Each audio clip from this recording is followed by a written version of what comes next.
Podcast Terrell. Yeah.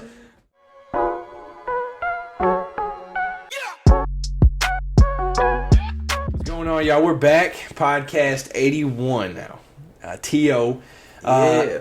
With all that being said, though, we're going straight into stocks of the week because football is officially back. We'll talk about little high school, little college preseason going on, but it's back officially. So, stocks of the week. We'll start out. I'm going to be buying stock in mayonnaise, which sounds foul. Ew. Not a mayonnaise guy, but former cat Will Levis signs a lifetime deal with a mayonnaise company. Hellman's Mayonnaise. It's got a little bread. That guy loves mayonnaise. Yeah. Well, I don't even know if he does. It was just like the video, and like now he's got a lifetime supply. So if he does, he's living. So he's getting a little money from it, but he's also getting a lifetime supply of mayonnaise. So how much mayonnaise does this guy need? That's my question. I don't know. He drinks it with his coffee, so it wasn't a coffee. Yeah, but I think it was just like he just did it. There's no. No, he said it was a joke because he said he made the video because he was sitting at a coffee shop with his girlfriend, and then they didn't bring like, cream and sugar and stuff. He was like, so it'd be put funny. mayonnaise in? He was like, I'll just do this, post it on TikTok, and then, yeah. But he secretly liked it. Imagine. That would be foul. Yeah. But yeah, I mean, the guy can't use too much. Like you can only use so much mayonnaise. Yeah. He's got to be sick of it at some point. But I'm sure the money is probably pretty good. And everybody is still waiting on him to sign a deal with Levi's. It literally spelled the exact same. Yeah. Like it's got to happen at some point. Levi's, reach out to the man, Will Levis. Yeah. But yeah, mayonnaise and Will Levis, match made in heaven. Crazy. I wonder if he ever thought that one video of him jokingly putting mayonnaise in his coffee would lead to a lifetime deal. I don't know, but hey, man, I hate mayonnaise, but if it's getting you that kind of money, We love it mayonnaise. might be worth it. Yeah, you might be able to like talk me into believing that, but Yeah, for it's sure. crazy. I'm buying stock in since football season is here, as Cameron was talking about. Friday Night Lights. Everyone loves Friday Night Lights. There's nothing like it. High school football, awesome. Yeah, I mean, Friday Night Lights, there's nothing like it. Yeah. If you haven't seen it, go watch the Boys of Fall music video. You get Sean Payton in there, get you tearing Yeah. up a little bit. Kenny Chesney going crazy on the vocals. Man, it's like one of the best music videos ever. Friday Night Lights, man. Playing, I know a lot of people, they go to IMG, they go to Bishop Gorman, but nothing beats playing for your hometown in front of your friends, family, just in your town against the rivals. Community comes together. Yeah. It's Sells out the crowd, and I mean, the buzz around town on a game day. It just goes crazy. But yeah, Friday Night Lights, man, full go now. So I'm excited. I mean, what was the team we were talking about with the craziest schedule of all time? This is just to put it into perspective that some teams actually do this. Oh, like traveling everywhere in America. St. Francis. Yeah, so St. Francis Academy in Baltimore, Maryland. Ranked number 12 right now. They're 0-1 overall, actually. They lost to Buford, which is where Dylan Raiola goes, Georgia commit. They lost 18-0.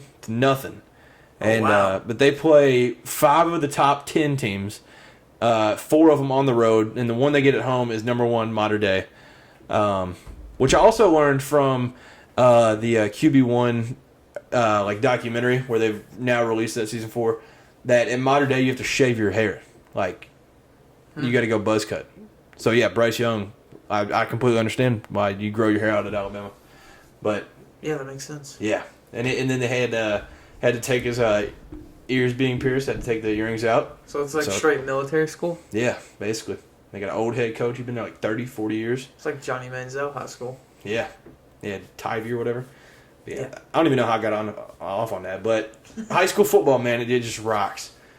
And I'll be selling stock in the Baltimore Ravens. The Washington Commanders have officially snapped a streak. We talked about it a few weeks ago. The Ravens had the most unreal, untalked about streak in sports. Just preseason games, just balling. So they had a 24-game winning streak dating back to 2016 is when it started. Their last loss was 2015. We were literally middle schoolers the last time these dudes lost a preseason game, and the Commanders are the team that ends it. So they hit that field goal with like 10 seconds left, and I mean, it was a cool game to see also because you get Sam Howell and Jake Fromm both playing for the Commanders. So I mean, it was a preseason game that was like worth watching. But I mean, you got to feel bad for John Harbaugh. You know, he cried himself to sleep that night. Yeah, nothing like losing a preseason streak. Yeah, it's got to suck. Now that record will legit never be touched. Probably like because I saw this post and it was like these longest streaks, and the second place one's like 12 or like 11, and it was like the Niners in like the 80s. And wow. Like, if it does get touched, it's going to be over a really long time. Yeah. So, I will be selling stock in the 76ers as a whole. There's a lot of talk around them right now. I'll go and mention this quote that James Harden said. Daryl Morey is a liar, and I would never be a part of an organization that he's a part of. Yeah, that's bold.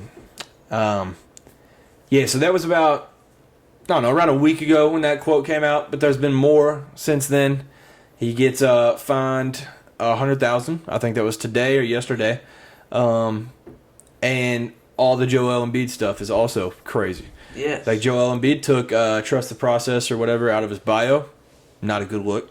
But, I mean, the 76ers are just in such a tough spot. Like, they've got, you literally have a guy that just doesn't want to play for your franchise, and he wants to leave so bad, but teams won't offer something good for him. Even though he played good last year. Like, he had a really good season. A couple 40 pieces in the playoffs, and then, I mean, James Harden is still a good basketball player, but he wants to go to the Clippers, and the Clippers are offering, like, Terrence Mann, which I like Terrence Mann, but he's not on the level of James Harden. So it's just a tough spot to be in. And for Daryl Morey, he's trying to just talk him into coming back, playing another year, get him money next year.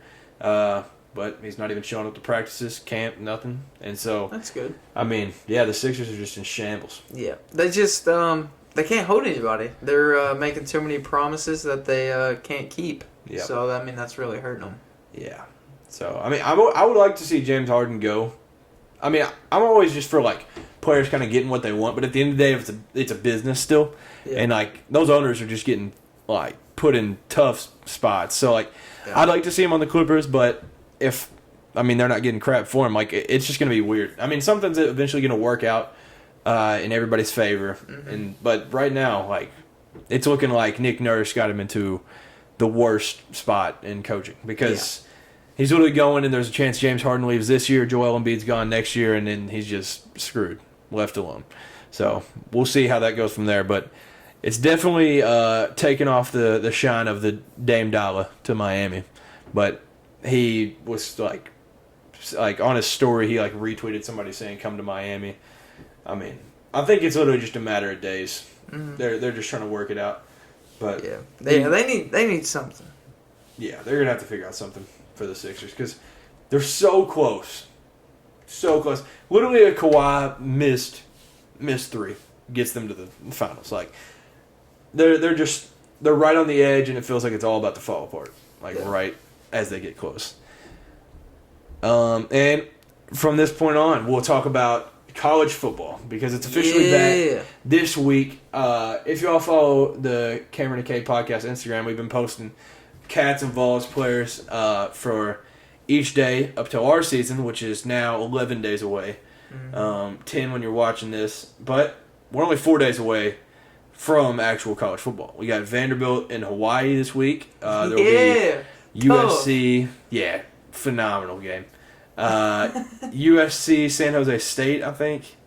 Notre Dame might play. They play somebody terrible also. What time does Vanderbilt and Hawaii play? Do they play at Hawaii? No, it's Vandy this year. They played at Hawaii last year.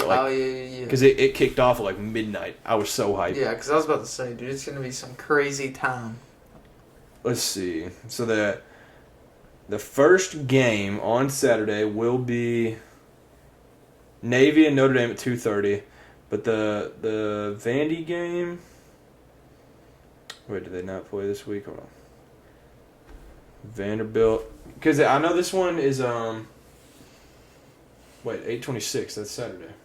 Yeah, 7:30. Nice. But I do like that Vanderbilt is like helping out Hawaii with all that's going on in Maui and like donating a ton. Yeah. But I mean, Vanderbilt, like, this is probably the best Vanderbilt like preseason hype we've ever had in our life. AJ Swan is back. That is all that you need to know. Like, AJ Swan balled out last year once he finally started, and I mean they won 5 games. That's like unreal. That's like undefeated for our teams. So, I mean, I'm excited to see Vandy. I don't want to lose to him again. Tough time last year, but Vandy's on the come up. Clark Lee got him going. But yeah, it's officially back. We don't get like phenomenal games till next week when we get like what it is cool with Notre Dame Navy. That's the like Ireland game or something. Like they played each other. Something weird. Yeah. So we'll have that, but I mean, I'm just excited. We've talked about it multiple times. This is the last year. USC, UCLA in the Pac-12, Oregon, Washington. Last time they're in the Pac-12.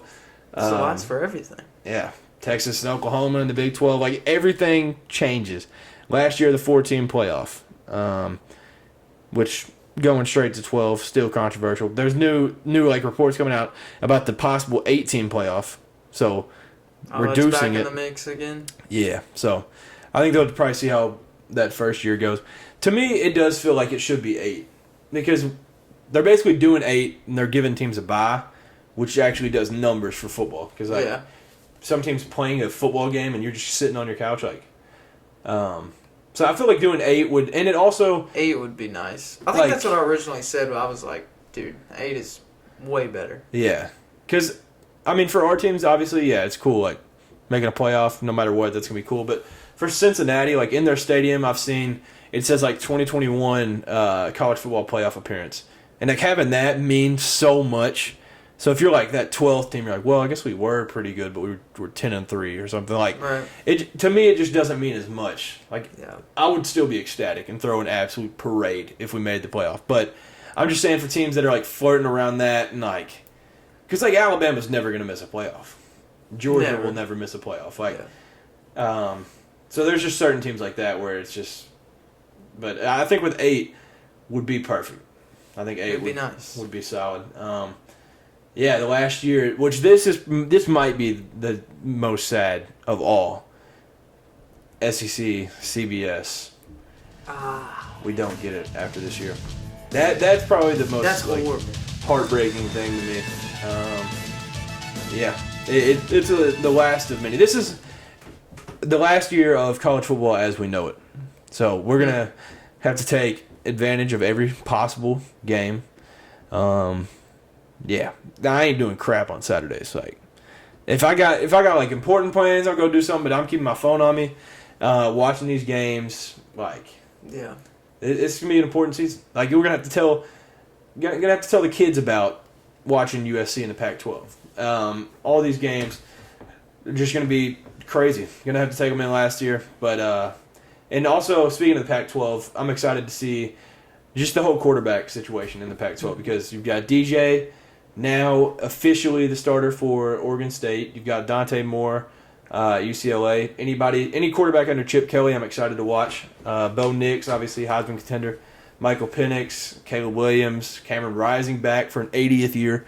Like, it's just a Cameron Ward at Washington State. The conference is loaded with quarterbacks, and I mean, you couldn't have a better picture in your mind of a quarterback conference.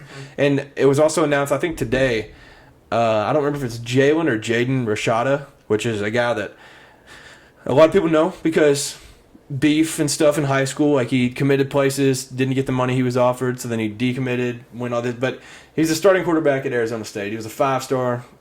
I mean, he's good at football. So that's what I'm excited for. But yeah, the Pac-12 quarterback situation is the best it's ever been. And there's Heisman contenders all over the conference there. So, and I'm also looking just the little things like freaking Jace McClellan stepping up for Alabama. Alabama's had a good running back since I was born. Yeah. And so literally Jahmyr Gibbs was that guy. I was like, all right, we'll see if he can hold up to what they've had with Najee. all these guys, and then that's Jace McClellan now. And Florida State's a big question mark going into the season. Like, was it a fluke last year, like the way they finished? So, like Jordan Travis, Trey Benson, Johnny Wilson, like all these guys, like we'll see how it goes. And then you got, Cade Klubnik is the biggest question mark in my eyes. Obviously, you got to see him. So, like, against Tennessee last year, what were your thoughts on Cade Klubnik as you got to see him for the first time? I would say very. Would new be the right word? Yeah, like just very fresh.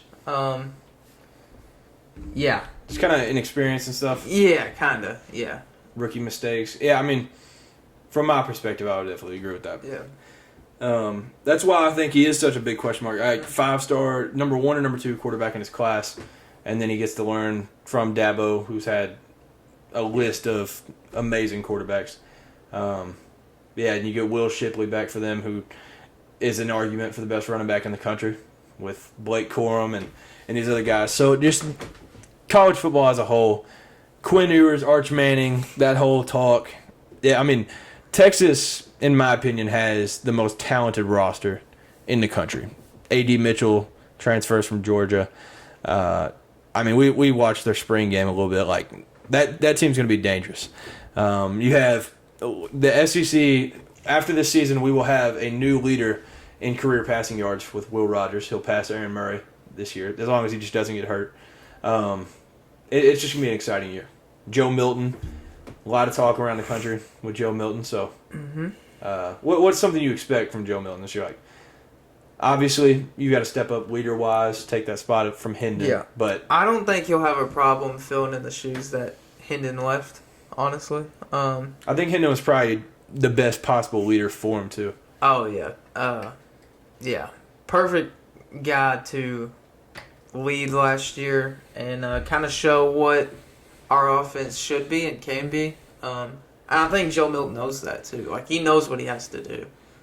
So I'm expecting him to come out there, know how the offense should be ran, and, do the best he can to make that happen. I want to see him show off the arm a little bit. I feel like that's kind of what our offense is. It's, spread offense and, run a dive up the middle and then, throw a, 60-yard bomb, You take the top off the defense. I mean, yeah, obviously, in that Clemson game, if you, just rewatch that, everybody talks about just the cannon, but he also can just dot up the defense. So right. It's not a crazy thing to say that he's not even a far drop from Hendon, just pocket passing wise and just these little dink throws. And that's also something that, with Matt Rule coming back from the NFL, obviously when he was last at Baylor, they had Charlie Brewer. We talked about it like they were number 2 in the country. Mm-hmm. He goes to the NFL, obviously horrible job in the NFL. But comes back, Nebraska. Everybody said about Scott Frost, but there's a chance that they can kind of start climbing their way back. And they've got Jeff Sims. There's just a lot of good things going on with Nebraska right now that I'm looking forward to. And that's just kind of the whole country. Year 2, Venables at Oklahoma. You got Dylan Gabriel, a potential Heisman candidate.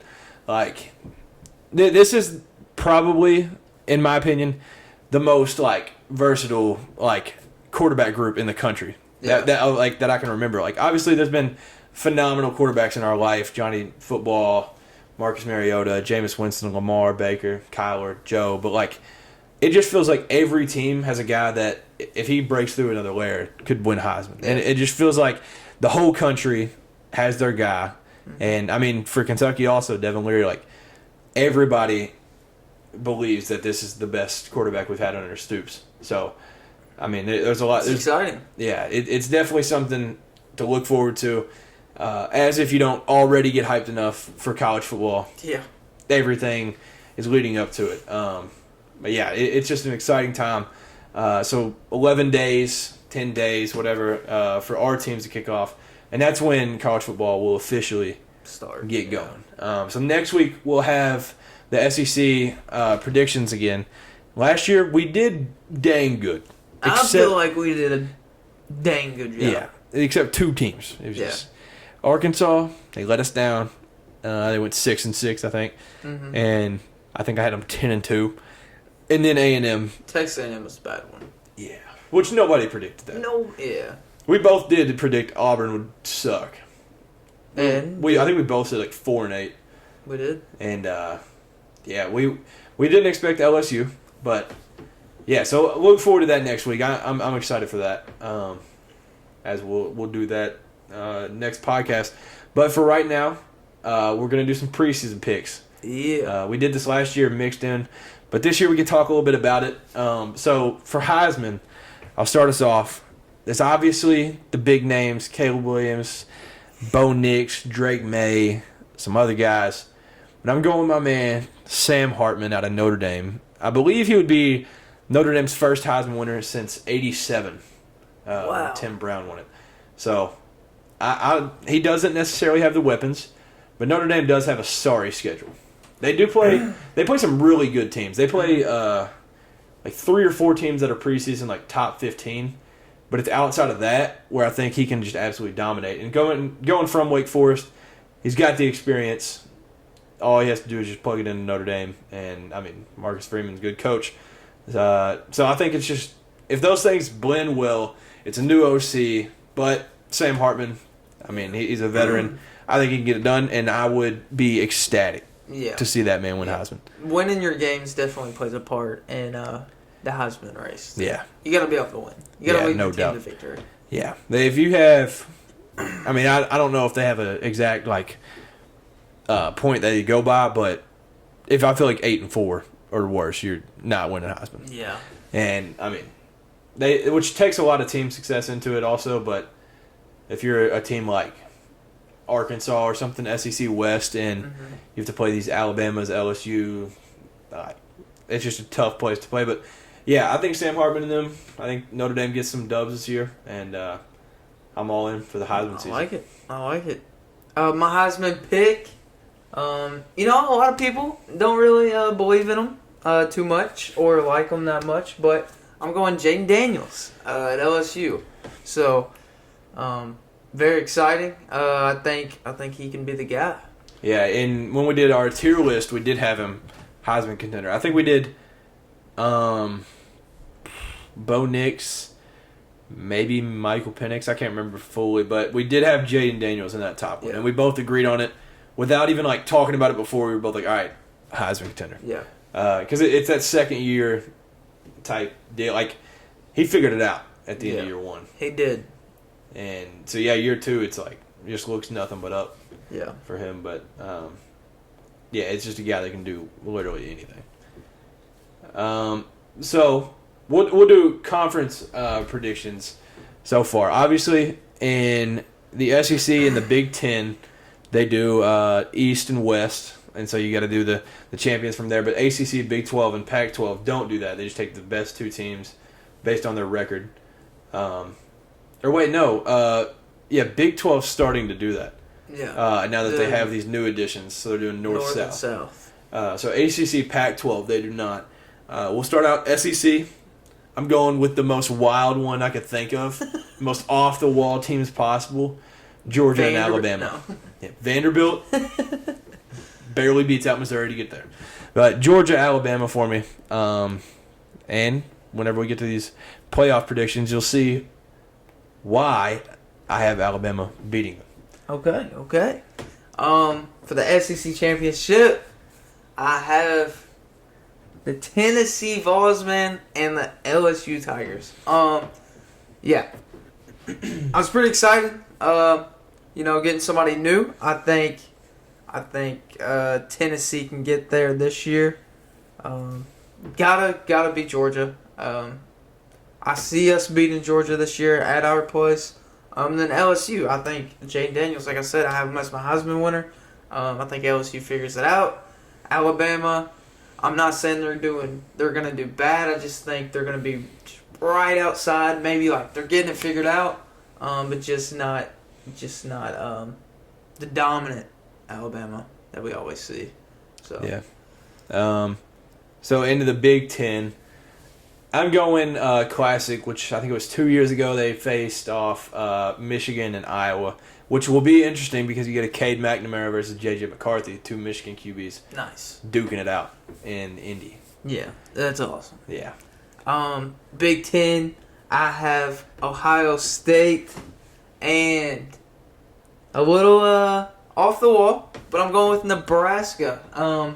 They used to be really nice back in the day. Yeah. And I think they're inching their way back to that. I can see them. I can see them in the conference championship. Matt Rule gets them there first year. I mean, yes, sir. The West is wide open. I mean, Purdue made it last year, and they were like 7-5, and they lost their head coach. Exactly. So it's anybody's game at this point. So ACC, I'm going with a guy. These dudes, our whole life, they've been in the playoff every single year, and they've just been like barely outside of it. They're still hanging around. Clemson is in it, and they'll be playing Florida State, who they also play in the regular season. That'll be a rematch, and I'll talk about why I have Clemson winning that one, and they make it to the playoff for me. Nice.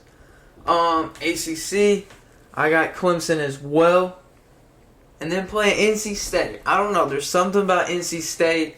Brennan Armstrong is nice. Yeah, Brennan Armstrong is, yeah. So I got NC State and Clemson. Winning that one, I think I'd still have to go Clemson. I think I have to go Clemson. And we got Big 12. I'm going in honor of the last year. Venables versus Sarkisian. Defensive mind versus offensive mind. Texas versus Oklahoma in the final year of the Big 12. I like it. I got Texas and Oklahoma State. I really like the Texas and Oklahoma. That would be really cool, especially like you said, being the last year.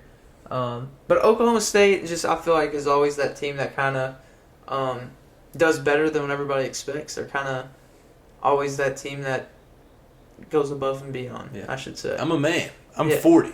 That's what they say. Gundy ball. So Pac-12. I'm going USC. It's hard to bet against Lincoln Riley making it to a conference championship. Sure. And then Oregon. So that second team is up for grabs. I think USC is almost safe. Like there's not a lot that they can stop themselves, but I don't see a lot of teams getting in their way. But Oregon, Washington, Utah, there's tons of teams that can make it, but I'm going with Oregon in that one. I'm also going with Lincoln Riley and USC. Like you said, it's hard to pick against Lincoln Riley. Great coach. He's going to get them there. And then I got Washington instead of Oregon. Washington's going to be nice. They are. They'll be a very good team. And I think they're honestly like a potential playoff sleeper, like a dark horse type deal. And, I mean, Michael Penix has proved himself year after year. Literally had Indiana on his back, gets him to number 7, transfers to Washington, balls out first year. And I'm struggling remembering the receiver's name, but they have one of the best receivers in the Pac-12 right now. So, that team, Washington's going to be very good. They also ended Oregon's playoff hopes last year. Mm-hmm. So, they can mess up the Pac-12 a little bit this year. Yeah. So, as all of that goes, playoff predictions. So I'm going to start it off. I have the Big Ten champion, undefeated, which it is crazy to me that I have them beating Ohio State for a third year in a row, but it's at the Big House.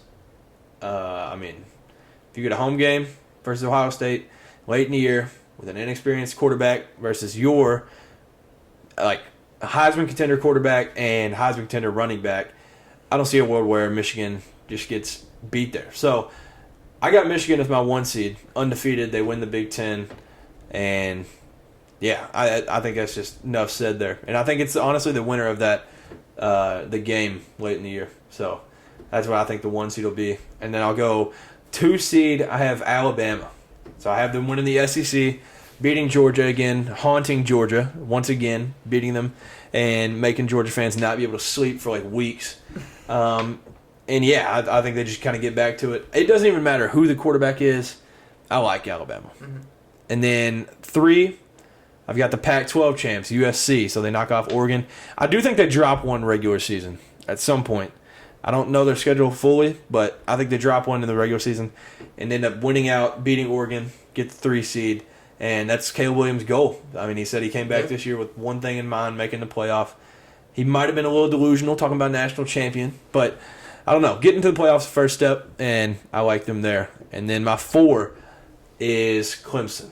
So I got Clemson making it back to the throne of college football. Dabo Swinney and the boys. Cade Klubnik gets it going. And I just think they're a well-rounded team, like, honestly. And last year they started to figure it out late. Everybody was like, oh, Clemson's falling off. They lost like 3 of their first 7, and then they just went out until Tennessee in the Orange Bowl. So I think Clemson is on the rise again. They end up winning the ACC, and they got my 4. So that is 1, Michigan, 2, Alabama, 3, USC, 4, Clemson. Okay. Right, so what do you have? I got, at number 1, Ohio State. It's got to hurt for you. It does. It does. Not a big Ohio State guy. But, I have Ohio State winning the Big Ten Conference Championship. I think they got a squad, as they usually always do. So I got them at the 1. They also potentially have the 2 best receivers in the country, Marvin Harrison and Emeka Ibuka. So, yeah. Not a bad pick. I like it. Yeah. And number 2, I got the Tennessee Volunteers, man. Man, I really hope that happens. So I have Tennessee winning the SEC championship against LSU, beating Georgia out in the regular season to go to the conference championship, and then beating LSU. I'm just trying to imagine what you would be like if y'all just win the SEC and get a 2 seed in the playoff. I would lose my mind. Yeah. Just trying to think of just the stuff you would do. It's just nuts. But I don't even know what I would do. I wouldn't know what to do with my hands. Yeah. Yeah. That would be insane. Yeah. So I have Tennessee beat LSU, and then beating Georgia in the regular season, all that stuff. That's why I have Tennessee at 2. At number 3, I have the Big 12 Conference Championship winners, Texas. UT versus UT. Yeah. So 2 versus 3, so it'd be Tennessee versus Texas. Like we talked about, Josh Heupel said, we know who the real T and Orange team is. So, yeah. I would like that. A little Sarkisian and Heupel beef. 2 just young head coaches, genius offenses, and 2 just orange teams. Like, just it would be an out. exciting matchup. Yeah, I'd be here for it. And then at 4, thinking that they only drop 1, maybe 2 games next year is Georgia. I couldn't count them out. They still got a really nice squad too. So yeah, they're a tough team. Carson Beck has now been named as a starter. If y'all haven't seen that, and he has the potential just to be just nuts and win Heisman, and they are 1 seed and they just go undefeated again. But comment at me, say I'm an idiot.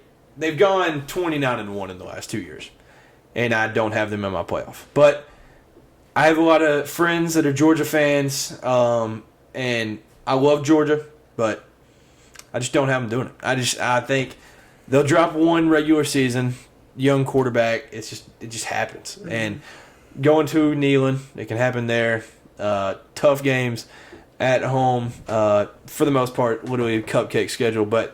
And then I think Alabama just beats them in the SEC championship there, and. I think it just kind of ends up going that way for Georgia, but there could honestly be a 3-peat for them. But they're 29-1, and then I just smack myself in the face by not putting them in my playoff. But so with that being said, with my 1 and 4 being Michigan, Clemson, and yours being Ohio State, Georgia. So the 1 and 4 game, who do you have winning for you? Ohio State, Georgia. Electric game this past year. Yeah. Awesome. Man. I'm going to go Ohio State. Okay. That's another team with a question for a QB right now. Mm-hmm. But Kyle McCord is good. So I think if he ends up starting, then it'll be hopefully they figure it out. And I hate to bring like race into this, but a little quiz for you. I think I have the year in my head still. Name the last starting white quarterback for Ohio State. It's crazy. I don't think I can. Yeah. I can't even think of bro's name. It was like 2011. Yeah. I don't know who that'd be. I don't know. Let me see. Ohio State. It's just an insane question because they just don't have white quarterbacks really. Yep. 2011. Yeah, it was this guy, Joe Bauserman. And I think he like only started like a couple games and then got benched. So, yeah, I mean, even in the history, Kirk Herbstreit played there.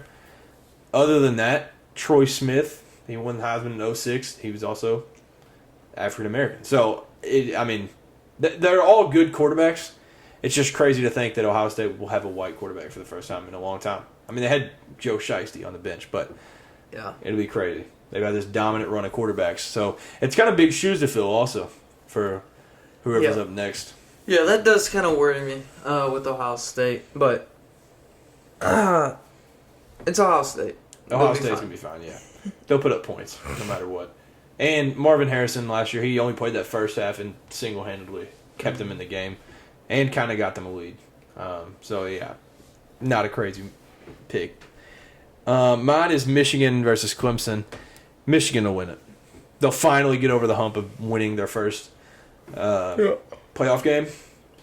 And so 2 and 3 for you. Tennessee, Texas. I think I know who you've got. Yeah. Well, just I don't know. no idea. Yeah, Tennessee and Texas. It's literally gonna be, in my opinion, probably a shootout.